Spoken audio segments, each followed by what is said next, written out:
All right, I'm live. Barely. Take a guess.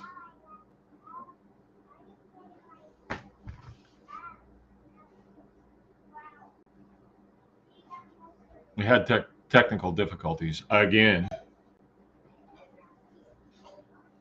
It's kind of just goes with the territory, doesn't it?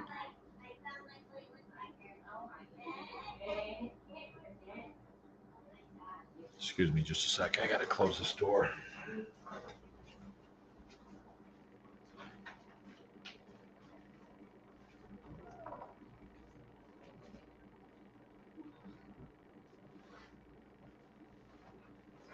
I wonder what the electric noise was.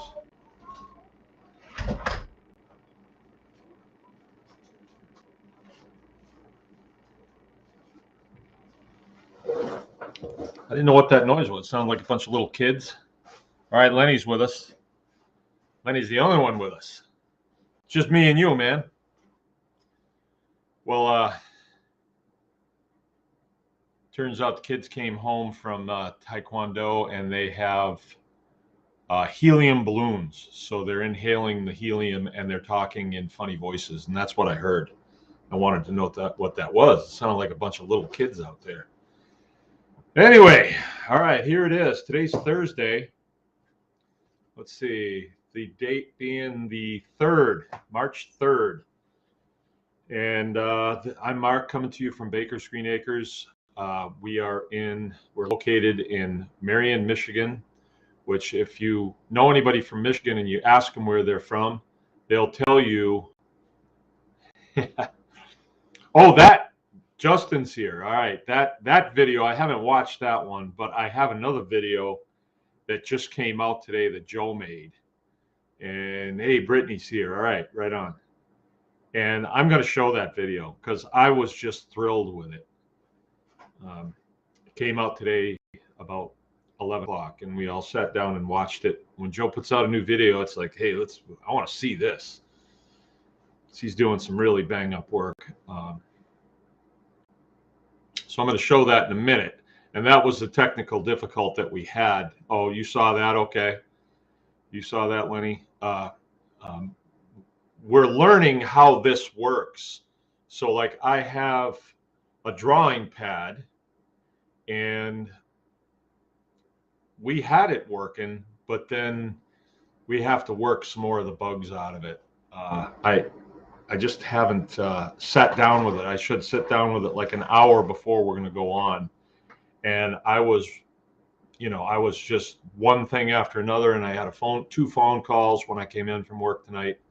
And here I am, so I had no time to really work on any of these things. We came in here at 5 minutes till, because Joe was going to show me how to play the video. And when we did, there was no sound. Now, we don't know if you guys could hear the sound, but we couldn't hear the sound here. So, oh, Brittany's on your way to Texas, just north of Topeka, huh? Topeka, Kansas? Yeah, Topeka, Kansas. Or Topeka, Oklahoma. No, Topeka, Kansas, right? So we've got that hammered out. Took us a little bit longer. What it was when the microphone is plugged in, it doesn't want to put the sound on. So we unplugged the microphone. So are you guys hearing me okay? You're hearing me okay? Okay, Jill says you can hear me okay. All right.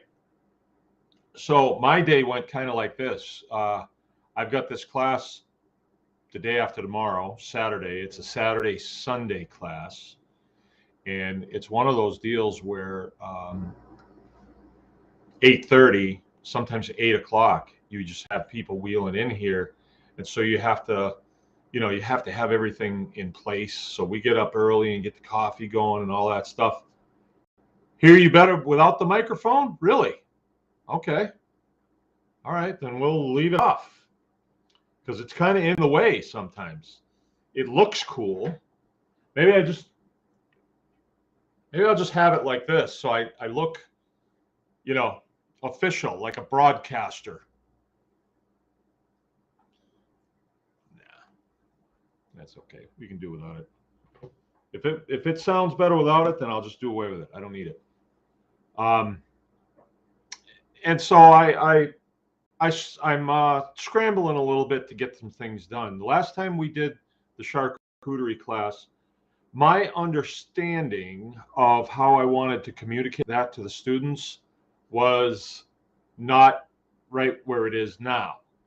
And I think it's because when I talked with you guys about it the other night, and then I've been working on the hanging room down there, and when I get it half done, I look at it and say, hey, this is going to be really cool. And then today, I have a few small things to do. Like I ran out of caulking, no big deal. I'm not worried about insects this time of the year. And everything's mostly done. I have a couple staples to put on some wire. I had to run a plug in there, and I also had to put a light in there. So I got to staple that wire up. I didn't put it in conduit. No, I didn't. And, that's about it. And then some shelves and things like that I need to do, but all really easy stuff. All right. You have to turn down the volume. All right. Good stuff. When I'm listening to a podcast, if I can't hear them, I shut them off.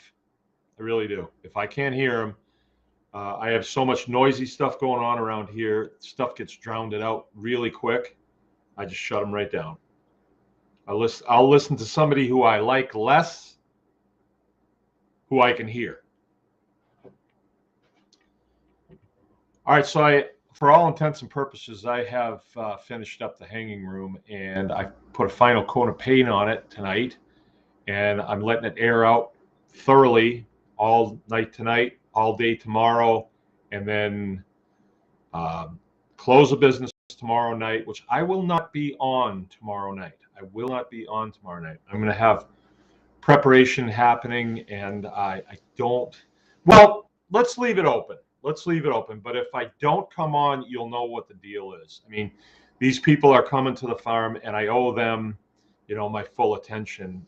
They are not coming Friday night, but I have to be prepared for that. And we've been cutting beef in the shop, and I want to get it nice and cleaned up and everything in order, all the knives sharpened and all that stuff. So I'm just going to leave it open at this point. If I'm behind the power curve, come 8 o'clock tomorrow night, then I will just put the show on hold until Monday, if that's okay with you guys. That's what I got to do. Okay, so that was what I did today. I kind of pushed off all of my other work onto the boys. When these projects need to be done, they need to be done, and the boys are always there to come to my rescue. They did all the wood cutting yesterday and brought a bunch of wood up and did all the feeding, which was really, really nice.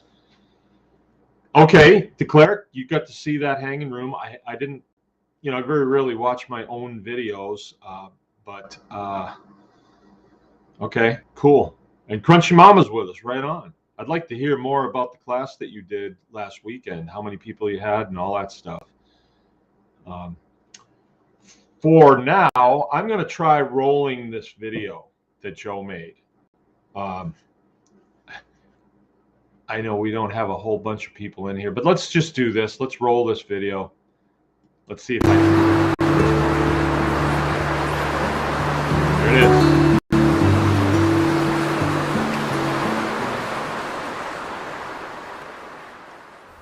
What?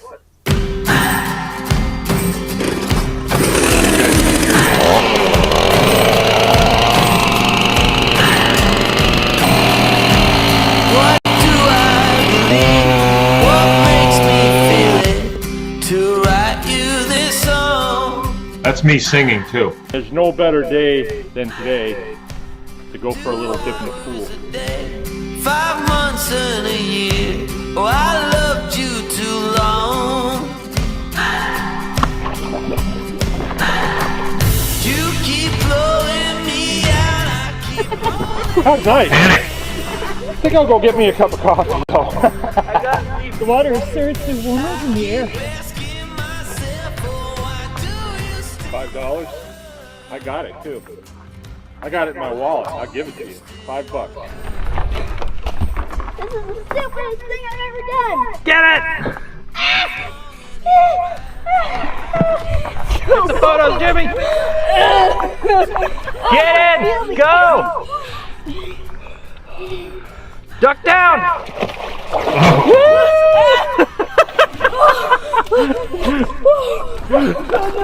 Yeah!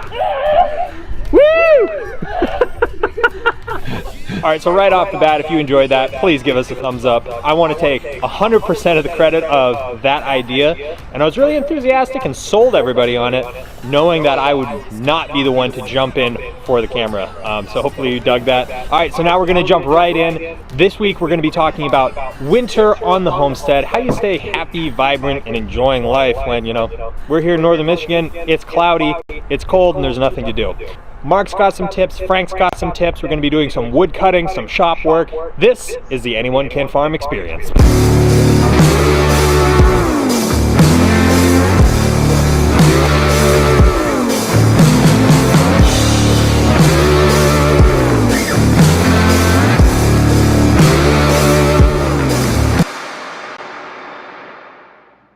Here it is. It's the end of February 2022. And we've got all of our work done for today as far as feeding the animals and milking and getting water to everybody. And so, as a morale booster, see how we have a little bit of sun? We wanted to work outside today, and what we do a lot of times is cut wood. So we heat the house with wood, and it is a huge savings. And you know, it's also good training for these people because when they learn how to cut wood, you know, they learn how to work. And it's good for me too, because in the wintertime, there's just not as much work to do. A lot of it is maintenance and building stuff, but getting out here and physically cutting and splitting and then loading the wood is it's a good thing. I really like it. So first thing that we do is we get the chainsaw tuned up, and that means I'm gonna put gas and oil in it and also go over the chain.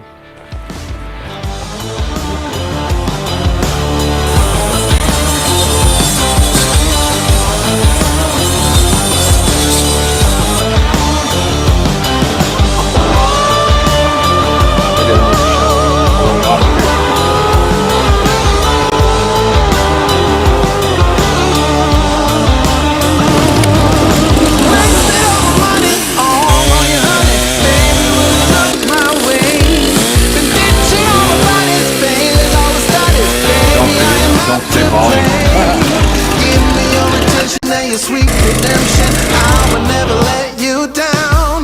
Will it ever get sunny? Oh, I wonder, honey, baby, how you make me sway. You say you will.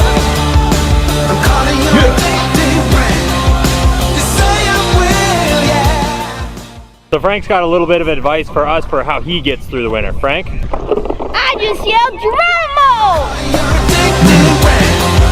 You say you will, yeah. I'm causing the obsessive flame.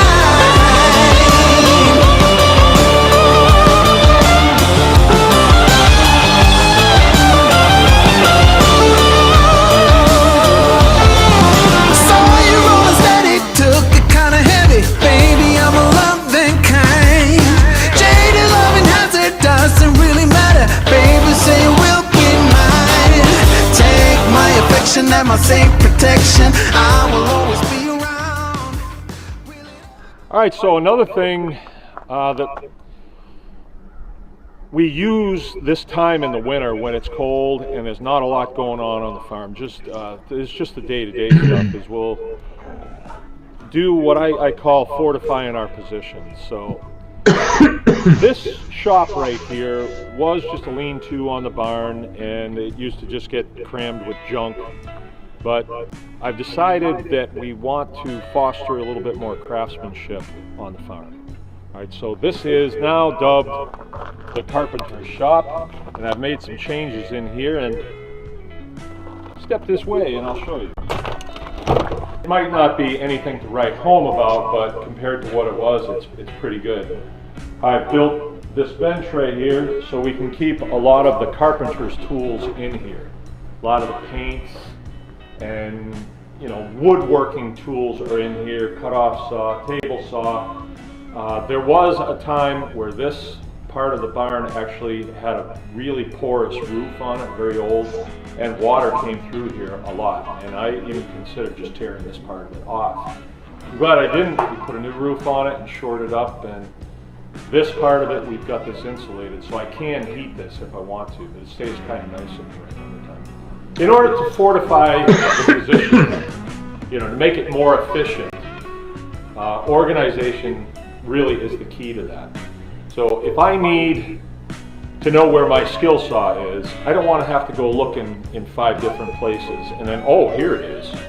The skill saw is one of the woodworking tools, so it belongs in here, and there's a place for it. Chisels belong in here. A lot of the miscellaneous small parts that we would use for woodworking, screws, nails, things like that, they belong here, not in the mechanic's shop. The mechanic's shop is for fixing equipment, cars, trucks,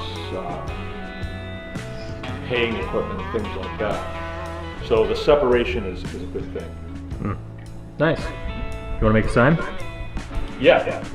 We're going to see the shop in action.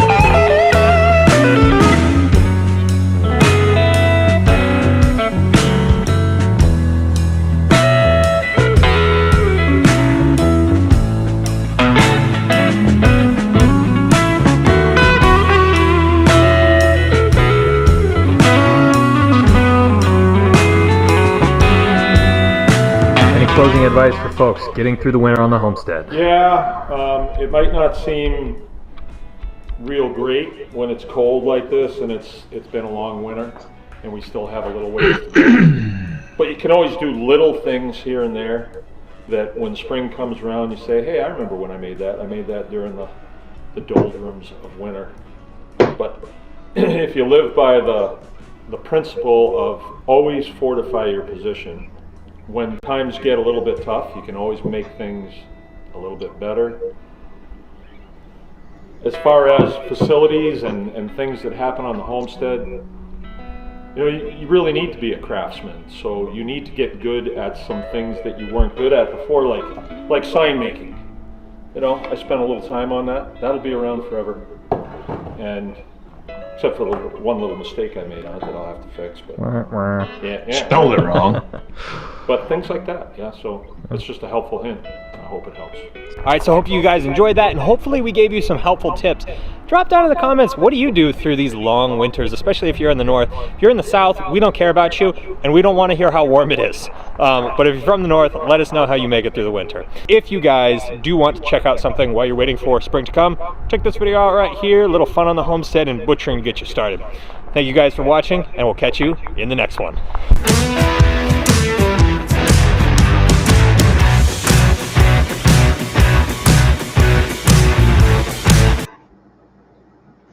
All right, cool. I thought it was cool anyway. Hope you guys liked it. I'll see if I can get in the river yet. Oh yeah, Brian, welcome. It's been a while since I've seen you on here. 80 degrees today in you poor sons of guns. It's just too darn hot down there. I don't know what I would do. All right, so I thought that was a pretty good video, and I got to tell you, sometimes you get a little discouraged, you know, sometimes. And when I saw that this morning, I just thought, I'm going to watch this whenever I get discouraged. I think it was really good. Joe did a good job. Real good job. He's getting better. Every video that comes out is better than the last one. And it brings some of the fun to the homestead mission, to inspire and educate and empower and all that stuff. It's fun. It's just fun. And that's why we're doing this. So I thought that we could talk a little bit about spring coming up here and what we're going to be doing in the spring. One of the things that we have done every year for, wow, it's been a long time. I think all of our married life, me and Jill, is every spring we get a garden in. And we've gotten pretty good at it, actually. It's not anything that stands alone. We're not growing vegetables to sell at farmers market or anything like that. I don't think we ever have. No, I don't think we have. It's always been just for us. And in the later years that we've been farming here, and you grow more than you need, that's all going to the animals, or we give it away or trade it or something like that.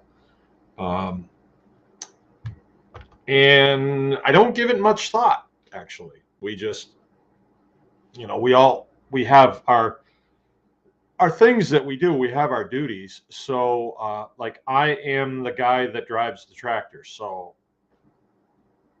at some point in the season, in the spring here, I will be, generally when it warms up a little bit, I will be putting the tiller on, and then I will till the garden. And that always feels really good, or we got to get the potatoes out and the carrots first before we till anything, and that's always fun. But then usually what I do is before I till it, I will put some more compost on, and just a light dusting of compost, and then get it tilled in. And then sometimes we'll be tilling it almost 2-3 weeks before we're going to plant it. And what will happen is we'll get a little bit of weed growth, a little bit, just the little spindly little guys that'll come up. It's still cold, and then what you do is right before you're going to plant, make your rows and stuff, you get in there and you plow it again, rototill it again. And what that does is it gives the stuff that you seed in a good chance at beating the weeds. And then very short time after that, you're going to want to get in and work around those and get all those tiny little seedlings knocked down of the weeds. Usually by the time that you see them and they're getting kind of big and you say, well, maybe I should get out there and weed, you might have gotten yourself in a place you don't want to be. You want to be knocking those guys down when they're about this big. And you can get ahead of them. It just takes a little doing, It takes just every day, dedicating an hour or so to just doing a row and getting somebody to help you. My kids love weeding. That video, it was a little bit tongue-in-cheek. I hope you caught that, but this was last week. What has changed since last week? Or was it the week before? I think we're a week behind on videos. And the day that Joe comes over might be a day where I say, I don't know, what do you want to do? One of those things. And it's gray outside and it's been cold, and we were just feeling a little like, well, this is going to be really easy when the chicks show up, or really easy if we have a calf born, or have a litter of pigs, or it's spring and you just feel like you want to be alive again. But at that particular moment, it was kind of like, when's lunch? And here it is, 9 o'clock in the morning. So it's a bit tongue-in-cheek when I said, yeah, a lot of times when we're bored around here and we need something to do, we just can't wait to get out there and cut some wood, because my kids see that as forced labor. When I say, well, it's kind of a nasty day today, so let's just have some games. Let's just play games. I don't think you kids should have to work today. And they'll say, no, no, no, no. Because that particular game is known around here as firewood relay, right? And there's all kinds of trophies that you can get, and there's records, and then you can try and break records, and there's all kinds of things. I mean, the sky's the limit when it comes to cutting wood. There's splitting, there's chainsawing, there's chainsaw sharpening, there's stacking, wood stacking. I mean, that can get quite competitive around here, and so I was saying that kind of tongue in cheek, but spring is coming, and I am really looking forward to it. I think it's going to be one of our best years yet. All right. Good class. 2 cancellations due to family emergency. 6 students total. Our cook kept up fat and happy. Kept us fat and happy. Let me bring you up to speed on that. When you set up a class, I think I've said this before, and this is not just classes. This is everything on the farm. This is really everything. And we can't always do this. We can't always do it. But whenever we can, we do it. When we are offering a class and we say, okay, I'm setting aside this weekend to teach this class, and then you have people, okay, I want it, I want it, I want it, I want it. And what we do, and you have to do this, is you have to take a deposit from them, right? Because if you don't take a deposit, the weekend of the class, something else might happen, and they'll say, oh, well, I don't have any money committed, so I'll just blow it off. And it's sort of an easy thing for people to do.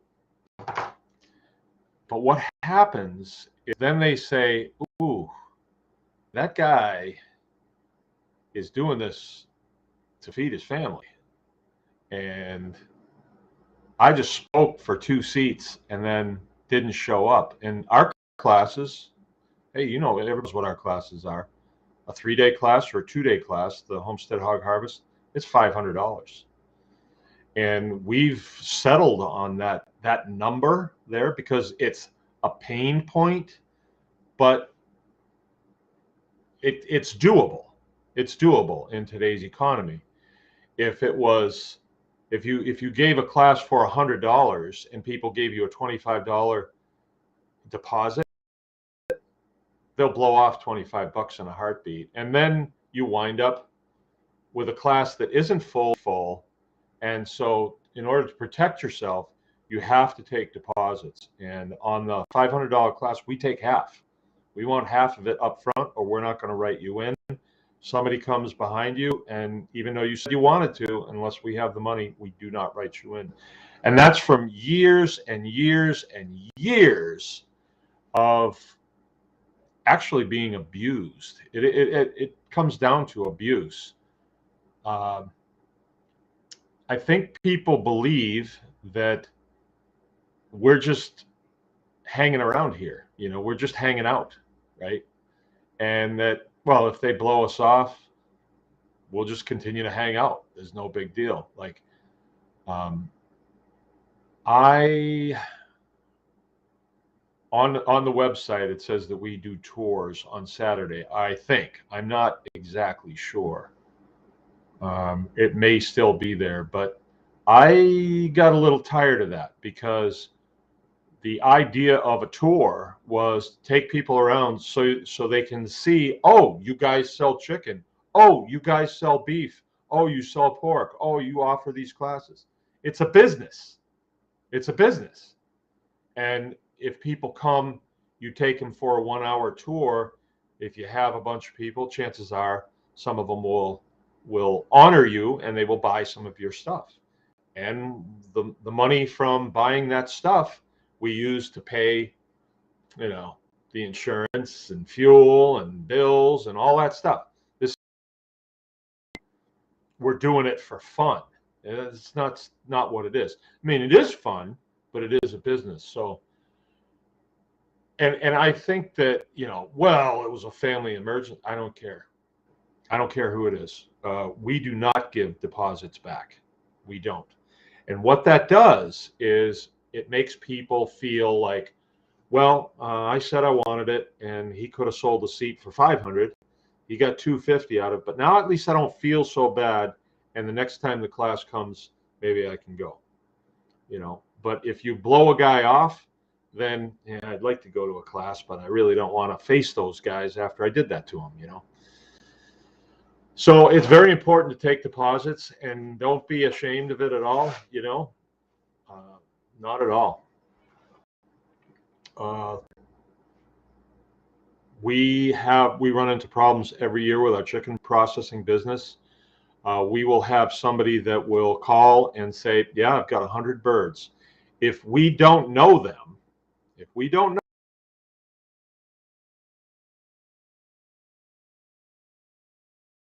they find out, oh, there's an Amish guy down the road who says we can do it cheaper.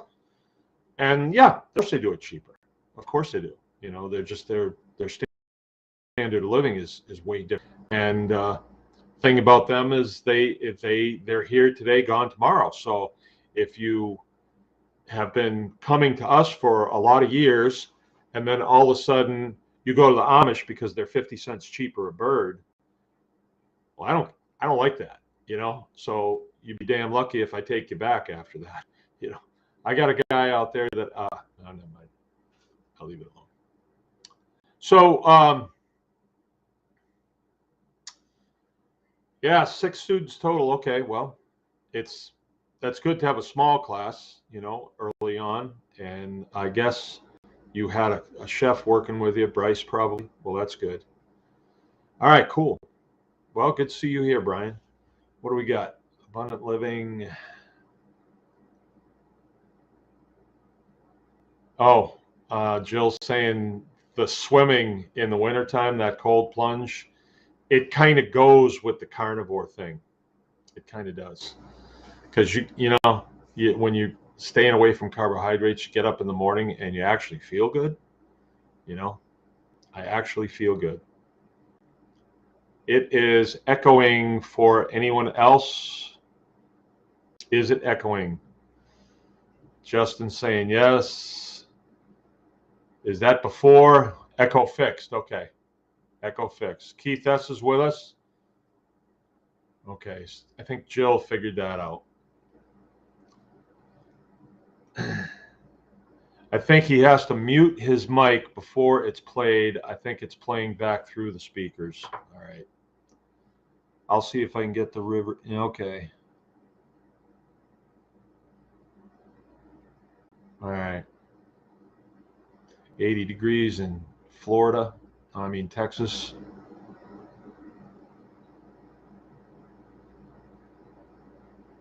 Oh, that's right. Crunchy Mama is not coming to the class.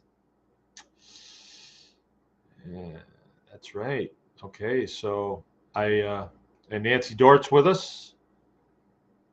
All right.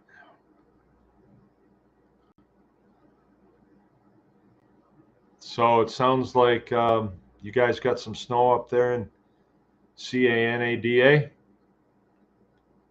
Plenty and then some. How much did you get, Nancy?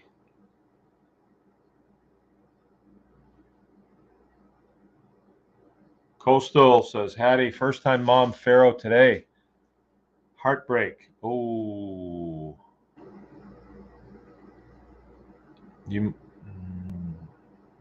What happened? She didn't move to an empty shelter, had them in a shelter with 6 adults in there and all 7 babies crushed. Yep. I'm sorry to hear that. I've had that happen, too many times.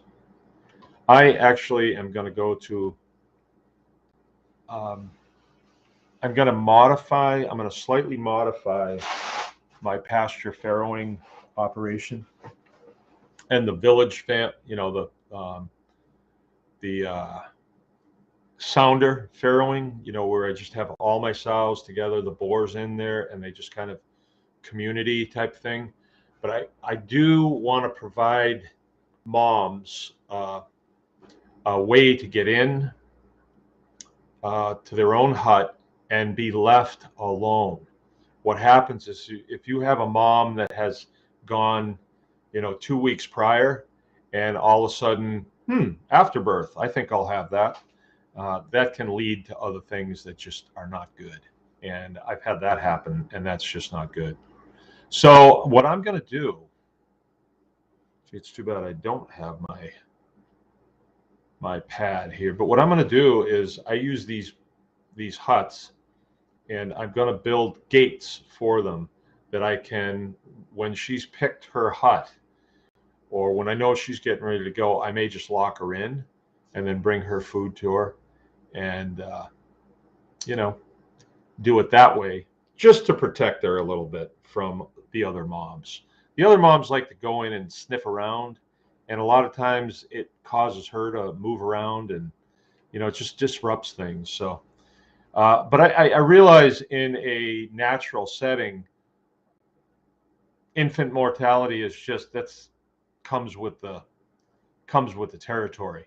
But that's where we as farmers step in and say, okay, we're going to minimize the risks here in order to preserve life, because we're in this to make a living or to make a profit, hopefully. And if all your baby pigs die like that, not so good. Not so good. Works on your morale too, you know. It just works on your morale.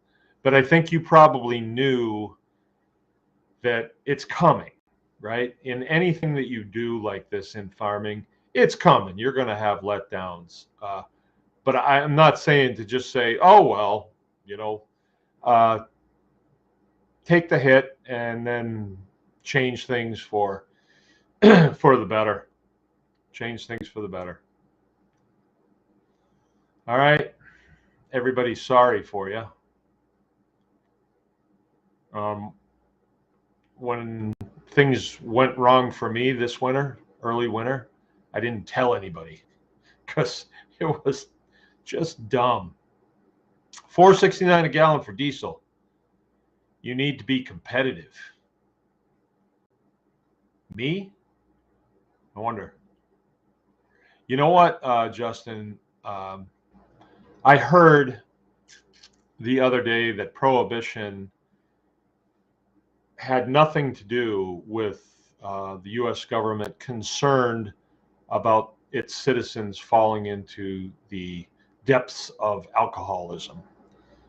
I'm hearing that it had everything to do with the oil companies not wanting farmers making their own fuel.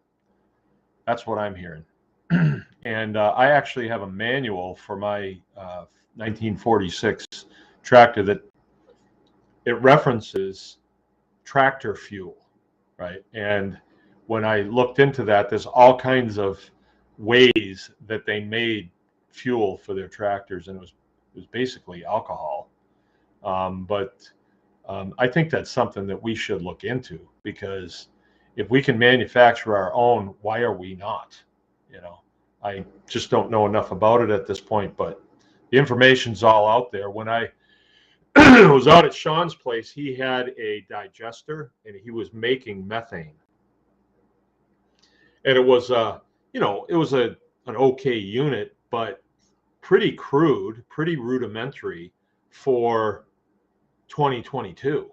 You know, you could, and so I looked into it actually in the evening when I wasn't at Sean's house. I looked into it, and there's plans out there to make methane digesters, or what do they call them? Well, they call them digesters, and then the gas is I can't think of it right now, but the plans are out there. And you know, if you've got an operation like I do, and my animals are creating a lot of manure, and I can use that as fuel to make this gas. Why am I not doing that? Why am I not doing that? So, all right, Brittany, we are doing carnivore and we don't really want to get up early and jump in a frozen pool. You know, we quit doing it right after Christmas because it's so cold that you come out and there's this much ice. And you're out there in your skivvies and you're trying to make a hole in the ice. And it's a lot of work. The bar is cold, so you wear gloves and you wear boots and stuff. It's just a lot of work. And you have that one morning where you look out and you say, well, I got to go take my swim. And then Jill said, I'm going to skip it today. And I said, I think I'll skip it too. I think it'll be a little bit of solidarity here. We'll skip it together, and then I would skip it, and she would skip it, and then before you know it, it's like, well, we'll pick it up again in the spring. We weren't going to do it the other day. It was just that Joe thought it would be a good idea, and I said, oh, okay, I'll do it. I didn't think the ice was going to be 16 inches thick. I really didn't. So I went out there and started hitting it with a spud bar, and then I put the chainsaw down into it with a 16-inch bar. It didn't bring any water up. I went around and I thought I'm going to have to go to my next chainsaw. And then it finally did kind of come up. And as soon as we moved a little bit of the sawdust away or the ice dust away, I could get down to the water just barely. But it was 16 inches. And made a good photo op. You know, that water in February is not colder than it is in December or even end of November. End of November, there was ice on the pool and we were swimming in it then. We'd have to break it every time, but we were doing it. It's not that bad. I know I looked a little panicky there, but I think it was sort of, it's kind of different when the ice is this thick, because this is my first time of being a winter swimmer. I haven't been doing this a long time. And there's just something really scary looking about a hole with ice in it. And then what? I'm going to go down into that, or water. An ice, everything's ice, and you got this 4-foot in diameter hole, and then you say, well, I'm going to go down in that. It's just a little scary. It's sort of like climbing into a tunnel, sort of. So I was a little bit psyched out before I went into it. And so Nancy's saying they got 10 centimeters. So that's not much. There's about 4 centimeters to the inch, right? No, I think I have one around here. No, so that's not much. So it's like 2.5 inches.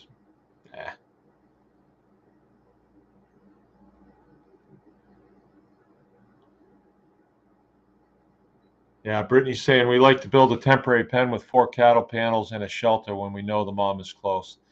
That's kind of a good idea. I think I'm going to do that. I'm going to, like I said, I'm going to build panels out of pipe and hog panels. And so I'll make 8-footers and 6-footers, something like that. So, and I'm going to make the 8-footers so I can actually drop them down, weld a piece of pipe about that long onto the porta hut on the top and the bottom, and then be able to just come right up against that with the panel that will also have a piece of pipe welded on it, so they match up, and be able to drop a pin down through there, top and bottom, maybe even a bolt with a nut on it. And when mom goes in a hut and she's in there, just kind of build it around her, or you can just have the front of it, the 6-foot gate, swung open, have them all swung open, and then when she's in there, close her in.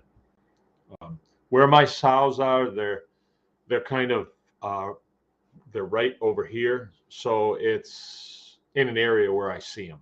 Matter of fact, I can be laying in bed and look out the window, and I have a good idea of what's going on out there, especially if I clock the huts correctly, so the open end is facing me.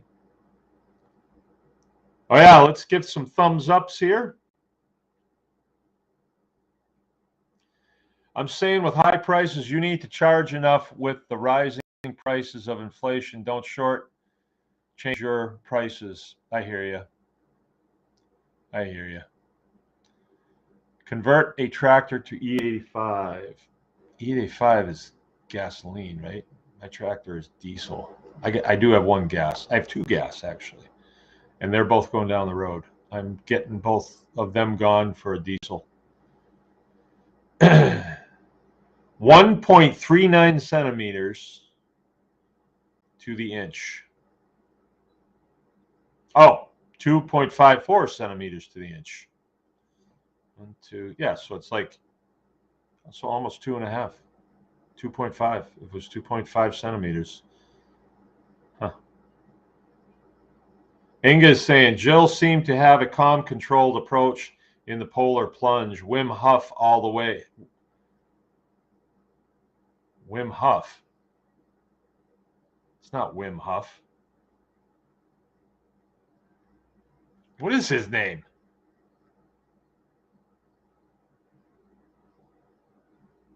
It's right on the edge of my tongue, but you say Wim Hof and it's got me confused. All right. I don't know. Wim Hof.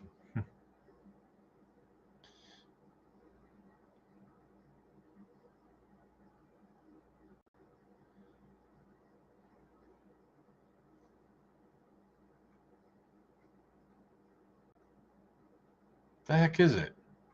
Wim Hof? It's not Wim Hof. I can't think of it. I can't think of it. All right, but I am in sort of a springtime state of mind. I'm planting the garden. I really love putting in the garden. I like doing starts. I like doing all that stuff. And I really enjoy Wim Hof. There it is. Not Wim Hof. Wim Hof. Wim Hof. I'm going to see what I can do this year, too. I mean, the garden is one thing, but I want to see what I can do about getting in some more trees. Last year I put in 50, thanks to Honey Kafina. And I've been reading the book that she gave me. It's not here now, but all about permanent crops via trees. And I'm really excited about doing that. I mean, when you think about it and you put it into perspective, other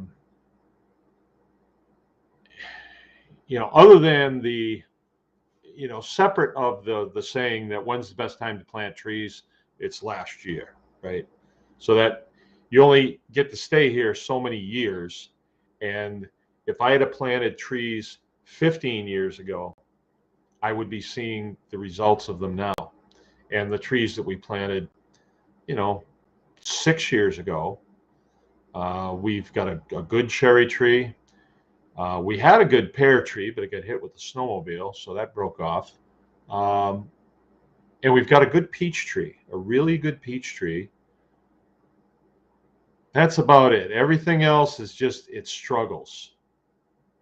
And maybe this year I could sit in on a class with Andrew Cross and figure out what the heck I'm doing wrong. But I just don't seem to have very good luck planting trees. Yeah, Barn Geek, run your truck on wood gas and you will have biochar as a byproduct. 2 birds, 1 stone. By the way, I did get your message just before I came on, and I'm really really excited to look at the plans. Aaron is Barn Geek. Aaron Esch is Barn Geek. So if those of you who are thinking about adding value to your property, Aaron said to me the other day that that's one of the quickest ways to add value to a property is to put structures on it. And I think a lot of times we default to, I'll just put a pole barn and have somebody else build it. But Aaron's buildings are post and beam, and it's a pretty neat situation because he's got some really cool designs, and they come with a cut list. So the cut list can go to your favorite, sawyer, and you what we're going to find out this summer, and I'm sure of it, is it's not brain surgery. And once you start in it, you'll find out, I'm just quite sure this is what we'll find, is that it's actually enjoyable to work with wood like that and build a really unique structure.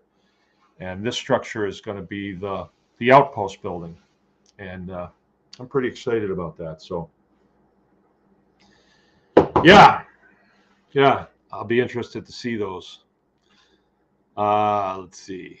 Yeah, wood gas, that's a very interesting thing. I'm going to be doing a class on Tribe Day about how to make biochar. And one of the things that you get off of making biochar is wood gas. You get several stages of wood gas. One of the retorts that I built, we actually had a diverter pipe come out so that we could light that, and we could monitor the different stages of the burn that was happening. And I'd have to tell you why that was that way. But early on in the stage of burn, you really can't tell because you have so much kindling wood in there to get it going that it's hard to really just monitor the wood gas that's coming out of the retort.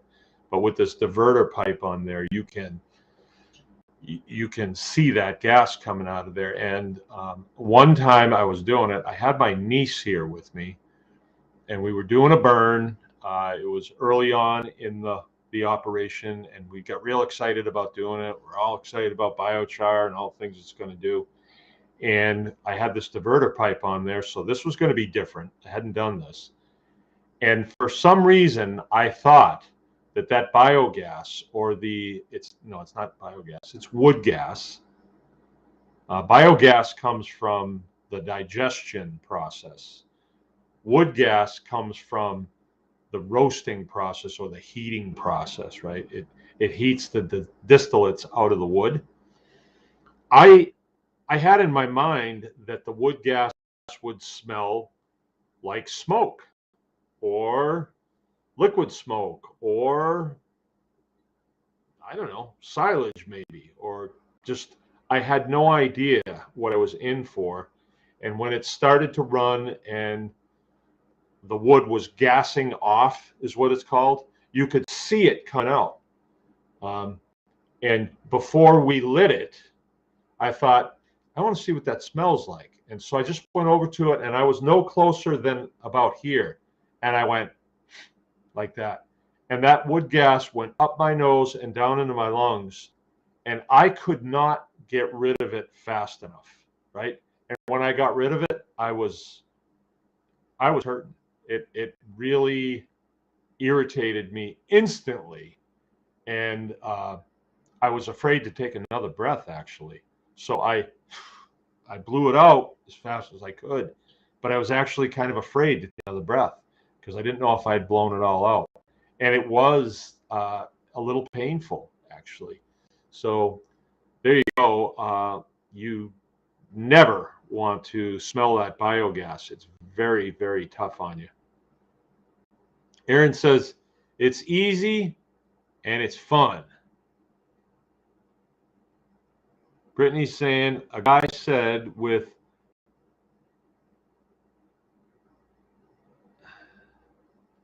the guy I said was interested in all of our pigs came back with an $85 per offer. And they're kind of old, aren't they?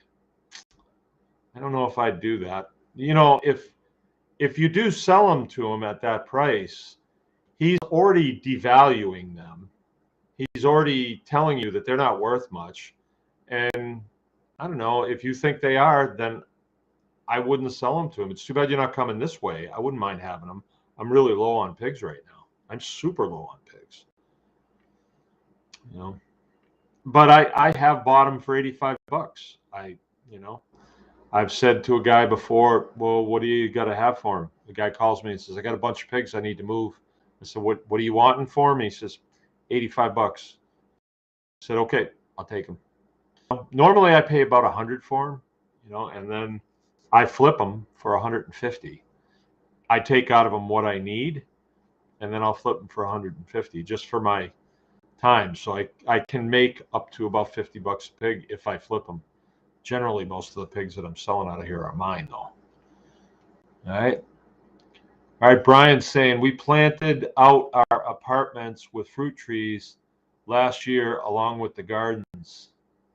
So you had a lot more time to be doing stuff last year, I guess. That's cool.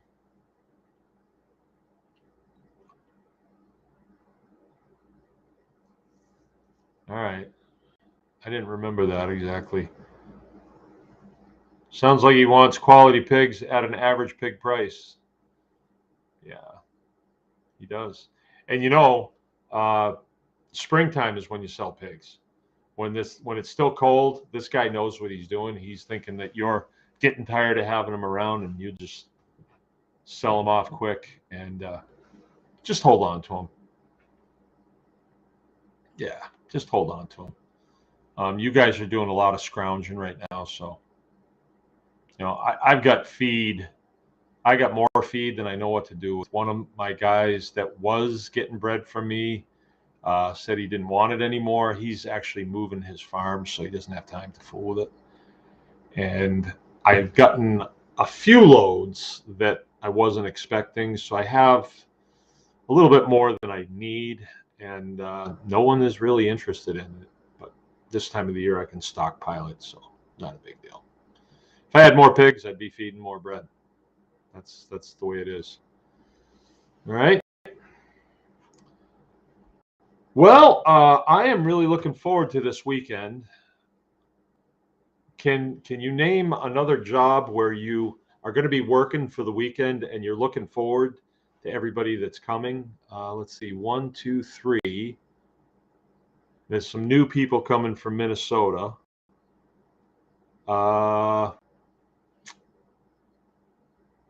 VUM Today, VUM.today, Andrea De Leon.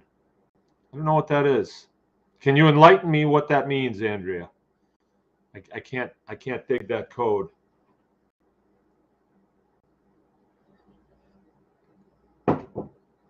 Actually, the man and woman that are coming from Minnesota, the woman's name is Andrea. I talked to her on the phone. I had a guy call me just before I came on that wants to buy pigs. And I said to him, I have some. Spam? You like spam? Okay. I can eat it. It's okay. But I told him, he said, I'd like to try some of the meat. And I said, well, we're doing a class this weekend, so there will be plenty of meat come Monday. And he says, class? What kind of class? And I said, well, it's a pig butchering class. And he says, wow, I'd like to do that. I said, there's one seat available. And he says, well, let me check with my wife. I'll get back to you. He was all excited. So hopefully we fill the class. That would really be nice. Really be nice. Yeah, no, we don't make spam out of Middle East, Nancy Dort. We don't do it. I know what you're saying. I'm just pulling your leg. So what did you guys think of the effect of me standing there with Frank's coyote hat? What did you think of that? That coyote hat was made by Mark Valente, our are Mangalitsa people on Beaver Island. Actually, they're not Mangalitsa people. Mostly they're fox people. They raise foxes commercially, and then they just kind of dabble in Mangalitsa pigs. But we did a class up there year before last. Had a lot of fun, and that hat was made by Mark Valente, and it was a gift to Frank. And you should see Frank with that on when he's riding his snowmobile, and he's it. He is it. So I put that hat on, and I said, well, this would be something. I'll just stand here like I'm going to go swimming. And then Joe was filming me, and I just looked over and I said, what? Like, doesn't everybody stand around with a dumb hat like this on? It was kind of planned. We had fun. All right, you guys, it's 9 o'clock. I think I'll get going. We'll see about tomorrow night, okay? We'll see. Tomorrow night's Open Line Friday, and that's a real easy one for me. I just kind of expound on your guys' stuff. But I do have that class this weekend, and I'm have to be giving 100% to those people. I'm really looking forward to it. So if there's any parting shots, when can you start giving piglets table scraps? Right away. Your piglets are plenty big enough. They, I saw pictures of them on Facebook. It was your mom's Facebook, though. Because you don't have Facebook, Nancy Dort. But as soon as they're weaned away from their mom, they're eating, other stuff. So you can give them whatever. We don't hold back. We give them absolutely everything, even coffee grounds. You know how you give coffee grounds in the filter? That just goes right in the garbage. Gone. There really is nothing that we hold back from them. You deleted Facebook. It sucks. Yeah. I know it's kind of part of our thing, so I'm kind of staying with it. And I had an interesting conversation with a friend of mine today.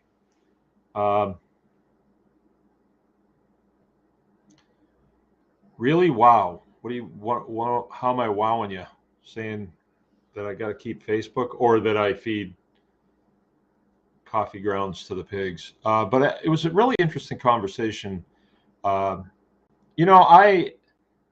told you guys that I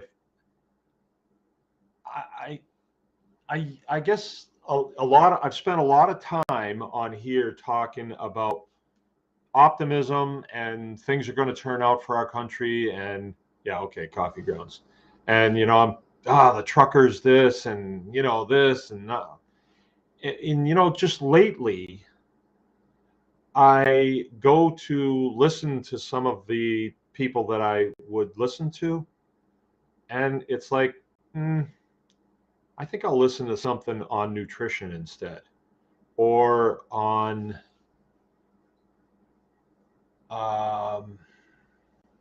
farming techniques. Last night, I listened to Jack Spirko, and he was interviewing Justin Rhodes, right? And so many people have said to me, do you listen to Justin Rhodes? And so finally, one time I tuned in Justin Rhodes, and it was okay. It was okay. It's very well done. But I think my thing at this point is I'm looking for a different point of view on a process, right? A different point of view, and maybe something that I haven't done, maybe a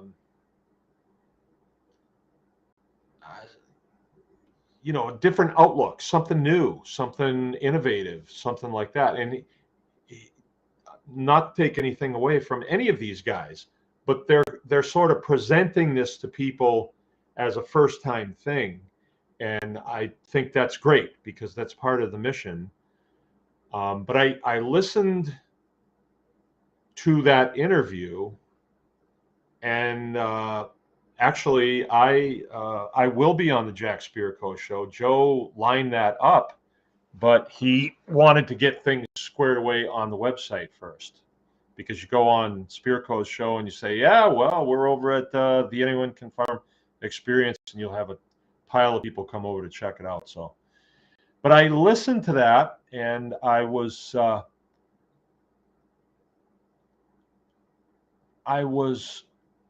sure, I was absolutely sure that this is what I am supposed to do at this point. And almost kind of worried about myself, like, well, I haven't listened to Janine today. And then when I go to do it, it's like, I don't know. Like, if I know what's going to happen when this thing that we're going through, like, okay, fake COVID, and the same people that were telling us about COVID, and all of us at the end were like, they lie, don't listen to them. Those same people are telling us, them friggin' Russians, look what they're doing to those poor Ukrainians. And the Ukrainians, they're fighting back. They've destroyed 50 T-72 tanks with Molotov cocktails. They're shooting down fighter jets. And it's so stupid, right? And I'm wondering, like, am I just worn out on stupid? You know, like people in my orbit that said, oh, I got to go get the shot, you know, and all that. It's like, I'm wore out on that, you know, I'm just wore out on that. And now everybody getting wrapped around the axle about the Russians going into Ukraine, right? Never react to a story that the mainstream media puts out for about 2 weeks. And then you'll kind of get a feeling for what it's all about. But anyway, I'm talking to this friend of mine, and I said, you know, I don't really care about this anymore. I just have a good solid dose of apathy. I don't really care. And she said, I don't either. And the reason I don't anymore is because I have a job to do. And regardless of what Janine says about what's going to happen, or Brad Johnson, or any of them, that I like them. I do like them. And I think they provide a really good service. It's just that I'm changing. And I feel like even if my heart gets calmed down that my country's not going to hell in a handbasket by the likes of Joe Biden or Barack Obama, or I heard today that Michelle Obama's going to run for president. Like, are you kidding me? She'll probably win too, you know. It doesn't matter, because what we do here interrupts what they are doing. Their mission is to centralize food, so we have to look to them for all of our needs. Our mission here is to empower and, you know, inspire, educate other prospective farmers coming up, so that they don't have to go to industrial agriculture for their food. They have an option, right? And so this work is extremely important. And, you know, this lady that I'm talking to, she's, I've known her for a long time, and we're kind of like in tune sometimes about things like this, very much so. And she says the spiritual implications of bringing this information out fearlessly is huge, huge. So I didn't know how exactly I would pass that on to you all, but, you know, a lot of you have been really right as rain. I mean, very dedicated to showing up here at night. And like, there's not a lot of people. And there are some times, like last night when I'm listening to Spirko, actually, I'm looking at Justin Rhodes. You know, a little thing shows up under it, and I'm looking at that, and it's like, the guy has a following you just cannot believe. And you get a little discouraged. I actually got a little discouraged because you start getting in this mindset of, oh, this is a numbers game. But it really isn't a numbers game. You know, there may be a very small number of people that are hearing my voice right now, but the people that we bring or that come and seek us out are trigger pullers. So I'm going to have a nearly full class this weekend, maybe even full if this other guy takes that last seat, of trigger pullers. They're not just like, oh, I'll watch a YouTube video and just let it go in one ear and out the other. They're saying, oh, this guy's offering a class, I'm going to be there. And I'm paying money, and I'm traveling a distance to do it. So, you know, the numbers don't necessarily equate to do the thing and you will have the power. They probably don't at all, truth be known. So anyway, yeah, you can get caught up in that, like, well, there was only 13 people, but you know, if I had one person that showed up at my house and said, hey, can I talk to you about something? It's like, what, just one of you? I wouldn't do that. It'd be like, for sure, come on in, you know. And so you can kind of say, well, there's only 15 people here. That's a lot of people.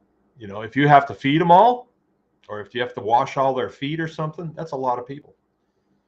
Never mind, you know, tomorrow is when the majority of people listen to this show. Actually, there's a very steady group of people that tune in the next day, right? So,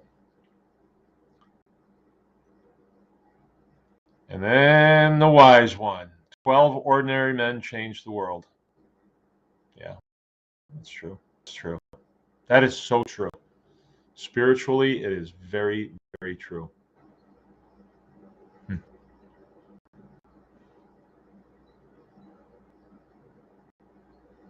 Hey, Nancy's saying, does certain food need to be cooked before giving food to them?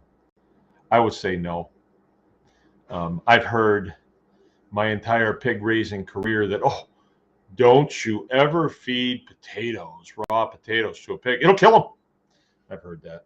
And then my Austrian friends were like, what? That doesn't make sense at all. They might choke on it, but we've never had one choke or anything else. They do fine on potato. They do fine on everything raw. Even try this, Nancy. Around in the summertime when things are green everywhere, and let's say you have maple trees. Oh, it's Canada. Of course, you got maple trees. And get those nice big leaves and just, you know, just pull them off like the bottom branch. It's not going to hurt anything. And just load up a wheelbarrow with leaves and then bring that to the pigs. They will eat it. And they love it. You know, any kind of leaves like that is great. You can find, you know, the guys that go along and cut the power lines or trim the trees around the power lines, and then they send all those branches through a chipper. If you can get them to come to your place, here's what you do. You tell them that if they come to your place, you will have pizza for them. And then you just so happen to be sunbathing at the time they show up and bring the pizza to them. That's how you do it. That's what I did. And they brought me all kinds of them. I'm just kidding. You're not going to get your pig sick. I don't think you can make a pig sick on food. I really don't. You like my joke? Okay. I'm getting full of myself now. I love my work. I really do. And I was coming into the house tonight, and Jill said, I'm going to go for a walk. And I said, I'm done. I'm going in the house. And she said, well, you look it. And I came in and I plopped down. And it feels good to be tired. You know, it really does. When you have put in a good, hard day's work that was enjoyable, and you just couldn't make it happen fast enough. And then when everything was said, oh, if you guys haven't seen it, over on the tribe page. Sorry, Nance, it's on Facebook. I showed the hanging room, and that's 5-6 days worth of work, and it's completed today. So it'll be aired out tomorrow, and we'll be able to put all of the charcuterie meats in there. And I think it came out really well. I was going to use an old door for the door to get into it, and I got to looking at it this morning, and even after I washed it and everything, it still looked like an old door. And a new one like that, I thought, this is going to hurt. But I went to the lumber yard, and it hurt, but it only hurt $170 worth, where the kind that I thought I was going to put in there, they're like $420 for one of those doors. I was like, I don't know, but it's going to be there forever, the rest of my days. So what? Am I saving money just so I can see it? You know, if I need to spend it on something that's going to make money, you do it. But I kind of got out of it without spending the big bucks, the huge bucks. And I got what I did is I got a sort of like they call it a storm door. It's it's like a summer screen door, but it's a storm door. So it's designed with windows on it that slide, and it's pretty nice. You know, I think I've seen better, but this one was okay. I can fix it up and make it even a little bit better. And it looked really good. It really did. I'm glad I went that direction and not the other door I had some other paint on it, and it was going to look too Addams Family-ish if I had done it the other way. All right. Wow. This is the Nancy Dort show. She's the only one that's talking in the last 10 minutes. All right. I guess I'll get going. It's 20 past. I was going to cut out at 9. But let's see what happens. Maybe we'll see you tomorrow night. Get your sense of urgency up. Get ready for spring like your life depends on it, because it could. Anyone can farm.